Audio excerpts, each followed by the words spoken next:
to tax law updates.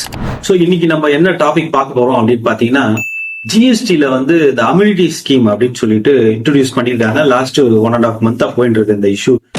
காரசாரமா விவாதங்கள்லாம் போயிட்டு இருக்கு.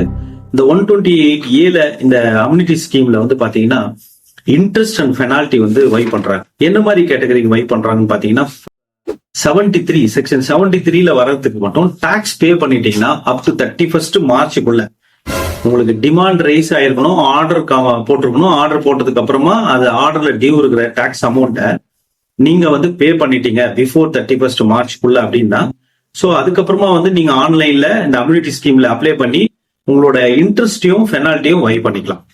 இது நம்பர் 1. சப்போஸ் நான் அப்பீல்ல இருக்கேன் சார், ஆர்டர்லாம் போட்டாங்க, அது அப்பீலுக்கு எடுத்து போயிருக்கேன் அப்படின்னா, ஸோ இது ஒர்த்தபிள் கேஸ்னா நீங்க அப்பீல்லயே கண்டினியூ பண்ணலாம். இல்ல சார் நான் வந்து அந்த டாக்ஸை கட்டிட்டு பெனால்டி இன்ட்ரெஸ்ட் மட்டும் வை பண்ணிக்கிறேன் அப்படின்னா நீங்க வந்து 128A அம்யூனிட்டி ஸ்கீம்ல வந்து இந்த சான்ஸ் வந்து பண்ணிக்கலாம். Thank you friends.